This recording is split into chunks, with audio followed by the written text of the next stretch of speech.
Bonjour, bienvenue. Allez, je lance un nouveau vlog qui sera sans doute à cheval sur octobre et novembre. Parce que comme je démarre très tard, voilà, je vais pas vous le monter tout de suite. Et puis voilà, comme il y aura les vacances et tout ça, à mon avis, ce sera sur 2 mois. Alors, vous raconter mes dernières lectures. J'ai lu un super livre. C'est Trois sœurs, trois sœurs ou les trois sœurs Trois sœurs aux éditions Iconoclaste. Il me l'avait envoyé et franchement, j'avais hésité avec La Petite Menteuse dans le catalogue et j'avais choisi celui-ci et j'ai bien fait. Je l'ai trouvé vraiment excellent et il y a plein de choses à dire dessus, donc je vous en parlerai en point lecture quand je ferai mon point lecture 3 sur la rentrée littéraire, mais super bien. Et ensuite, j'ai lu toujours chez l'Iconoclaste La Petite Menteuse, puisqu'on l'avait reçue à la Bibli, et j'étais un peu déçue.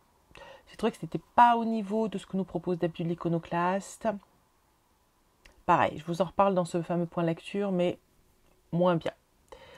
Voilà, et du coup j'avais un blanc, j'ai hésité sur quoi entamer pour terminer de lire de la rentrée littéraire avant de faire la vidéo. Et j'ai choisi Mon cher Mari, puisque j'en avais pas mal entendu parler, c'est pas un livre français. C'est une autrice qui est macédonienne, je viens de vérifier. Donc voilà, c'était une lecture, je me suis dit, un peu originale, qui sort de ce que je peux lire d'habitude. Je crois que c'est la première fois de ma vie que je lis un livre macédonien. Donc voilà, donc c'est le portrait de 11 femmes ou de 11 maris plutôt. On va voir. Donc du coup, ça fait des cours, ça fait des chapitres, et à chaque chapitre, on a une nouvelle histoire de couple. Ah, ça m'emballe pas de dingue, il est court, je vais le terminer. On en reparlera. Voilà. Sinon, qu'est-ce que j'ai regardé? Oh là là, je sors pas trop en ce moment. Je suis juste sortie récemment voir un ballet. J'ai amené ma fille voir un ballet qui était top. Mais sinon, c'est vrai que je sors peu. Alors du coup, je ne suis pas allée au cinéma depuis des lustres. Donc, j'ai pas regardé de film depuis très longtemps. J'ai juste terminé Dexter. Parce que ça y est, j'ai fini Dexter et que je suis très heureuse de l'avoir re-regardé cette série. Parce que définitivement, j'aime beaucoup. Et en fait, la fin m'a moins déçue que dans mon souvenir. Peut-être parce que je m'attendais à être déçue, du coup, j'ai pas été déçue. Voilà, je trouve ça toujours aussi excellent. J'ai regardé une série anglaise. Ça s'appelle comment? Le mari de la ministre. Avec avec avec j'aurais dû préparer ma vidéo avec cet acteur que j'adore et que je trouve si beau. C'est une série qui a 10 ans. Et donc il était beaucoup plus jeune. Mais je pense que vous pouvez la retrouver sur les plateformes. Et c'est en 3 épisodes l'histoire d'un homme qui est ministre. Et dès le début, en fait, il se fait bouler. Et on lui propose le poste à elle. Voilà. Et c'est tout ce qui va s'en suivre et pourquoi elle accepte et qu'est-ce qui se passe, etc. J'ai trouvé que c'était hyper intéressant, l'idée hyper intéressante. Et surtout, on découvre vraiment les arcanes du monde politique anglais. Et ça, c'est top. Donc voilà, une série que 3 épisodes, franchement, ça fait une soirée, 2 soirées si vous êtes fatigué. Tranquillou, franchement, c'est super sympa. Alors, le nom de l'acteur. Aïe, le nom de l'acteur. Non, ça y est pas. Ça y est. Ça y est, le nom de l'acteur, c'est David Tennant. Encore, je pense que j'en ai parlé dans plein de vidéos. Et pour faire la femme qui va devenir ministre, c'est Emily Watson. Donc ouais, plutôt une mini-série vachement sympa. Je crois que c'est la BBC qui fait ça. Enfin voilà, vraiment très très chouette.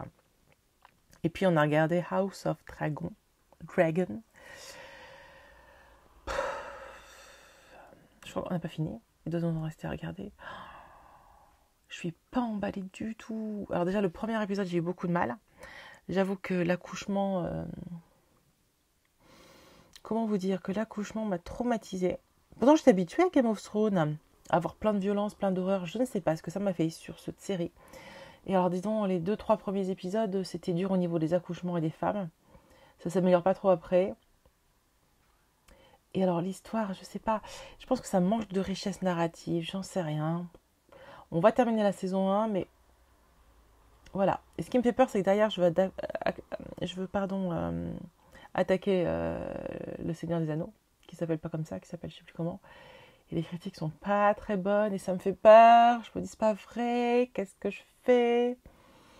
Bon, je vais le regarder de toute façon parce que j'adore, mais Bon, vu que les films de Peter Jackson sont quand même assez géniaux, je vois pas trop bien l'intérêt d'avoir repris ça, mais surtout aussi récemment. Fallait attendre encore. Bon, je vous dirai quand j'aurai vu ça. Allez, vous voyez, j'ai pas grand chose, c'était juste pour ouvrir et je reviens vite vous raconter plein de trucs quand j'aurai fait des trucs parce que là, à part bosser, depuis septembre, à part bosser, j'ai rien fait d'autre. Bon, je travaille et j'ai organisé la rentrée et c'est tout. Écoutez, je vous fais des bisous, on se retrouve plus tard. Ciao. Allez, c'est parti pour un nouveau petit bout de vlog. Je vous dis où j'en suis de mes lectures. Alors, qu'est-ce que j'ai lu récemment dont je ne vous ai pas parlé? Rien. Je sais plus. Je regarde. Ouais, j'ai lu un livre de la rentrée littéraire qui s'appelle Mon cher Marie, qui est un livre macédonien et c'est une série de nouvelles. Je vous en parle sur le... Ou peut-être que je vous en ai déjà parlé, je sais pas dans quel ordre je vais publier les vidéos, mais c'est pas un livre qui m'a du tout convaincu. Et je voulais en lire un dernier pour faire une 3e vidéo avec 4 livres de la rentrée littéraire. Et en fait, j'ai abandonné parce que... En fait, j'y arrivais plus. Franchement, cette rentrée littéraire m'a moyennement convaincue. Et... Ouais, non, pas top. Donc, je me suis fait plaisir. J'ai attaqué ma liste d'hiver. Donc, vous avez vu, là, c'est une des vidéos que j'ai fait, ma pile à lire de l'hiver. Et j'ai lu un livre que j'ai adoré, qui s'appelle Que la bête meurt. Et j'ai trouvé ça vachement bien. Je vous en parle pareil, ou je vous en ai parlé en point lecture, mais vraiment, ça a été une bonne découverte assez riche. Je ne connaissais pas du tout cet auteur. Alors, excusez ma grande naïveté, mon inculture, mais voilà, je ne le connaissais pas.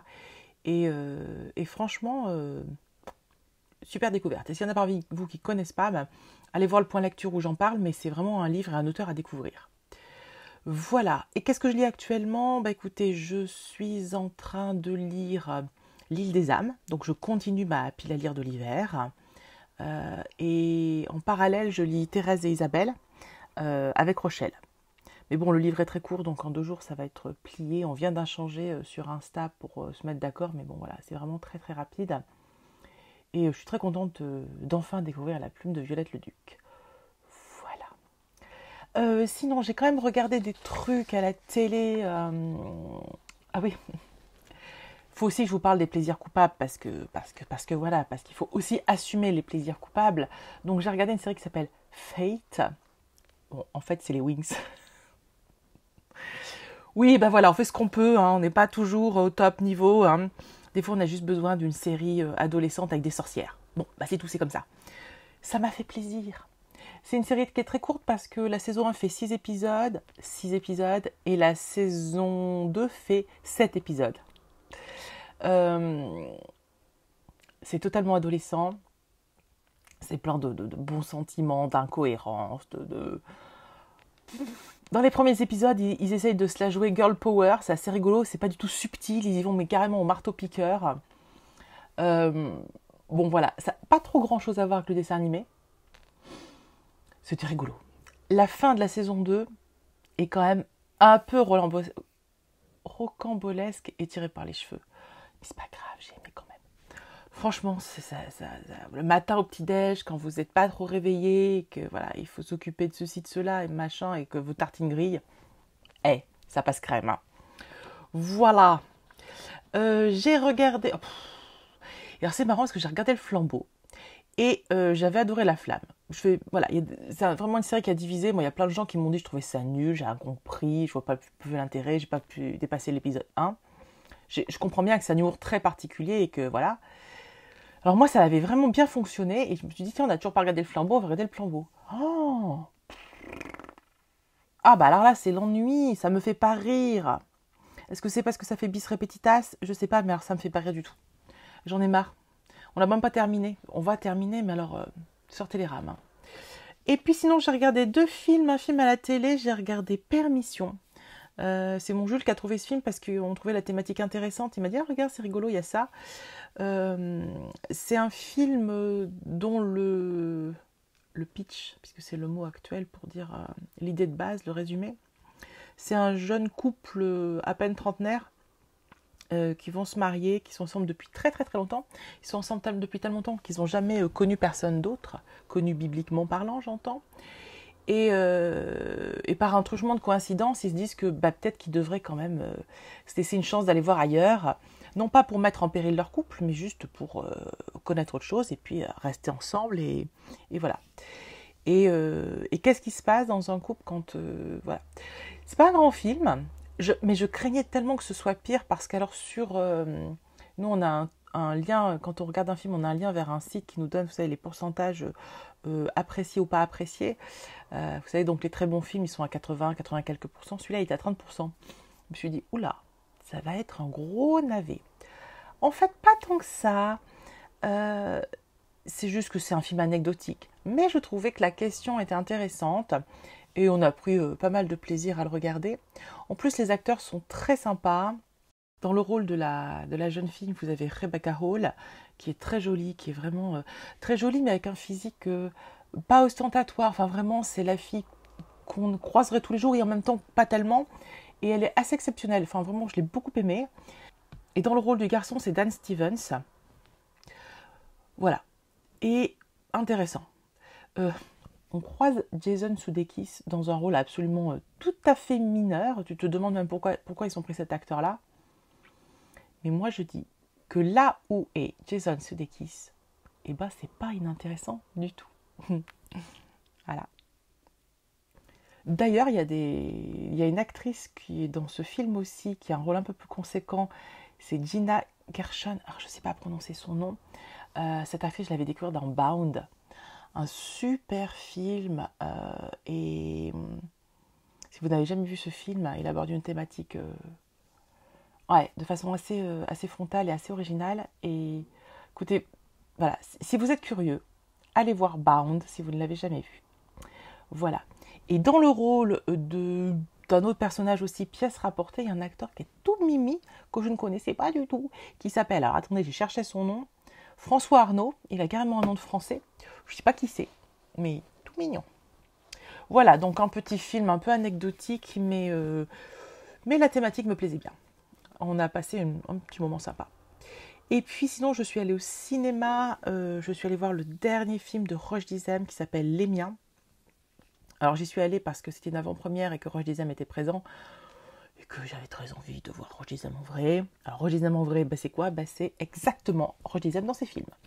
C'est-à-dire que en tout cas comme je me l'imaginais. Il était arrivé, voilà, et il était vraiment, j'allais dire normal, mais vous comprenez ce que je veux dire ? Il faisait hyper détendu, hyper cool, il faisait des blagues, il n'a pas arrêté de faire le pitre, et c'était intéressant parce qu'il venait pour un film hyper personnel, puisque Les Miens, moi quand je suis allée voir le film, je ne savais pas ce que j'allais voir, et en fait j'ai découvert à la fin du film, quand il a expliqué que c'était son histoire à lui, et l'histoire avec ses frères, et sa sœur. Donc il a 3 frères, une sœur, et il y a un de ses frères qui... excusez-moi, j'ai un tic, j'arrête pas de me gratter, parce que j'ai toujours mal à... Toujours ces douleurs-là, ça ne passe pas, j'en ai ras-le-bol. Et en fait, un de ses frères s'est fait mal, et il est tombé sur le front, et à partir de là, il a perdu un certain nombre d'inhibitions, et notamment, c'était quelqu'un d'hyper gentil, hyper délicat, qui voulait froisser personne, et tout d'un coup, il balance... Mais alors tout, hein, voilà, t'es moche, de toute façon, tu te comportes comme un con, enfin bon, bref, ce genre de choses, normalement, on le dit pas. On le pense, mais on ne le dit pas. Et là, tout d'un coup, sans filtre... Et voilà. Et du coup, ça pousse un peu la famille à fonctionner autrement. Vous avez aussi le rôle des femmes dans la famille qui est assez intéressante et ouais, c'est assez intéressant. Et puis, j'ai trouvé bien aussi que Roche Dizem ne donne pas le beau rôle. Je pense qu'il a essayé d'être un peu sincère. Et notamment, donc il interprète un présentateur télé très connu qui a tendance un peu à oublier sa famille et à être celui qui rappelle jamais et sur qui on ne peut pas trop compter. Et ouais, je me suis dit, bon voilà, il a pas essayé de se farder et de se donner le beau rôle, pas du tout. Il a donné le beau rôle à son frère. Et voilà, donc il y a plein de choses dedans. L'actrice qui fait sa nièce, c'est sa fille.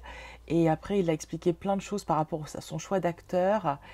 Et on sentait que voilà, c'était un film familial dans tous les sens du terme, c'est-à-dire familial, mais aussi familial, famille du cinéma. Il a invité que des gens avec qui il aime travailler, avec qui il a envie de travailler. Et bref, c'était assez intéressant de l'écouter. Et le film n'est pas un grand film, c'est pas un truc... enfin, honnêtement, ça vaut pas le coup d'aller au cinéma pour voir ça. Ça peut parfaitement attendre la télé. Mais j'étais assez contente. Voilà, pour ma petite aventure avec Roche Dizem. Non, je n'ai pas eu d'aventure avec Roche Dizem, pas du tout, mais quand même. Et puis vous dire que j'ai reçu récemment une autrice, j'ai reçu Caroline Britz pour un livre, c'est celui-ci, sur 12 bateaux qui vont sauver le monde. Et je vous en parler parce que c'est une rencontre que j'ai trouvée géniale, j'ai adoré faire cette rencontre. Alors, le sujet du livre et la rencontre en elle-même étaient passionnantes. C'est faire le focus. C'est vrai que quand on pense à l'écologie, à la mer, etc., on est toujours un peu dans le catastrophisme. Et c'est une réalité, hein, on en a parlé avec elle, c'est vraiment une catastrophe. Mais de temps en temps, il y a des trucs qui fonctionnent. Et on avait envie d'en parler. Et dans ce livre, elle en parle et j'ai trouvé ça vachement intéressant. J'ai beaucoup aimé. Et voilà, donc si vous vous intéressez un tout petit peu à la mer, à l'écologie, ou simplement aux innovations, ce livre est vachement bien fait. En plus, elle parle un peu d'histoire, puis elle avance, et puis elle présente les bateaux. C'est très intéressant. Et puis alors la personne m'a scotché, puisque avec ma collègue Anne, on a été la chercher, on l'a récupérée à midi, et on a mangé avec elle avant la rencontre. Et en fait, j'ai eu un coup de cœur. Mais un coup de cœur. Au bout d'une demi-heure, j'étais là, mais je l'aime trop. Et au bout d'une heure, c'était ma copine. Hein. On était là, oh, mais j'ai eu un coup de cœur incroyable pour cette fille. Sa façon de parler, sa façon de penser, son humour. J'ai cru que j'allais pas me remettre. Il y a des trucs qu'elle m'a raconté, mais je pleurais de rire. Il y a des trucs, on frémissait d'effroi. Parce que c'est quelqu'un, donc elle est journaliste, et journaliste maritime. Donc elle est tout le temps sur les bateaux, etc. Actuellement, elle vit en Norvège. Enfin bon, voilà, elle a une vie, elle bouge tout le temps. Donc elle s'y connaît très bien. Et tout ce qu'elle nous a raconté, mais c'était effrayant, mais effrayant. Et elle nous parlait justement d'un bateau dont vous pourrez chercher... le bateau de croisière, le plus grand du monde, qui va bientôt partir là, qui peut mettre je ne sais plus combien de milliers de personnes dedans, enfin c'est du délire total. Donc c'est un mastodonte qui, écologiquement parlant, est censé être mieux parce qu'il marche au gaz et pas au pétrole. Sauf que c'est du délire, parce que peut-être que c'est un tout petit peu mieux écologiquement parlant, mais le principe même de ce bateau, c'est fou. Et puis surtout, avec le coût du gaz en ce moment, donc en fait, pour faire le plein du bateau, vous n'êtes pas prêts, moi non plus je n'étais pas prête, le plein du bateau pour aller promener tous ces couillons qui vont s'entasser dans leur petite cabine, 8 millions d'euros. 8 millions d'euros le plein. Et avec ça, vous faites un mois. Mais comment un bateau peut être rentable quand on met déjà 8 millions d'euros dans le plein ? En sachant qu'il faut le faire fonctionner, qu'il y a le personnel, qu'il y a les réparations, qu'il y a tout un tas de coûts cachés. Non mais sérieusement, en plus ils sont en train de brader les places, donc vous avez une croisière pour 500 balles ou 1000 balles, mais ça n'a pas de sens les gars. Bon bref, ça m'a un peu énervé, on en a beaucoup parlé. Non vraiment ça va pas. Ça ne va pas, ça ne va pas, ça ne me convient pas, je me dis qu'on marche sur la tête, que c'est ubuesque, et voilà quoi. En tout cas, si ça vous intéresse, sachez que ce livre existe, et que cette fille est hyper intéressante. Voilà, c'est tout pour l'instant, je pense que je ferai un troisième bout, alors je vous dis à tout de suite. Ciao. Voilà, je reviens vers vous parce que je vais clôturer ce vlog, il est temps. Donc, qu'est-ce que j'ai lu récemment ? J'ai lu le très beau Thérèse et Isabelle avec Rochelle, c'était très très sympa. C'est un livre très court, je vous en parle en point lecture, je ne vais pas vous en dire grand chose parce qu'il est vraiment trop court. Hein. Qu'est-ce que j'ai lu d'autre ? Alors j'ai fait un truc 7 jours 7 livres, donc j'ai lu plein de petits livres. Celui qui m'a le plus... Alors j'ai lu, attendez que je vous dise quand même. J'ai lu Maud Eveline d'Henry James. J'ai lu La traversée de Paris de Marcel Aimé. J'ai lu Les bijoux de Maupassant. J'ai lu Pensée végétarienne de Voltaire. Et j'ai lu Souvenir de la cour d'assises. Arrête, c'est mon chat. Arrête, Dexter 2 minutes. D'André Gide. Ce qui m'a le plus vraiment marqué, c'est La traversée de Paris. J'ai adoré. Mais vraiment, ce chat est insupportable. Insupportable. Il joue avec le fil du micro, il va tout me faire tomber tout à l'heure. Voilà, j'ai vraiment été bluffée par l'écriture de Marcel Aimé une fois de plus. Je le trouve incroyable, je trouve cet auteur incroyable. Et j'ai beaucoup aimé aussi le Gide, enfin je les ai tous aimés. Mais ouais, je pense que la traversée de Paris va me rester un petit moment. Et puis pendant mes vacances à l'Île-Dieu, j'ai lu un polar, j'ai lu L'île des âmes, celui-ci là, avec cette magnifique couverture. Et j'ai trouvé ça bien. Franchement, c'était une lecture de vacances, j'avais envie de lire un polar et c'était trop cool. Franchement, c'était trop cool, c'était vraiment de la bonne cam. Donc pareil, ce sera en même temps que Thérèse Isabelle, je vous fais un petit point lecture rapidos et on en reparle, mais franchement, c'est un polar que j'ai bien aimé. Alors j'ai fait ma petite liste comme d'habitude de choses dont je voulais vous parler. Alors il y a eu une nouvelle adaptation d'Alan Coben, ça s'appelle, alors je sais pas si elle est nouvelle, mais moi je ne l'avais pas encore vue, ça s'appelle Stay Close. Et plutôt pas mal. J'en ai vu des moins bonnes, plutôt pas mal. Donc si vous avez envie d'une petite série polar en 8 épisodes qui se laisse regarder toute seule, Stay Close. On est à fond, nous, dans She-Hulk, She-Hulk. Bref, vous avez compris. Je ne sais pas si vous avez vu cette série, c'est assez sympa, je trouve qu'il y a un petit côté un peu féministe, notamment au début du premier épisode, quand elle devient Hulk, elle maîtrise très rapidement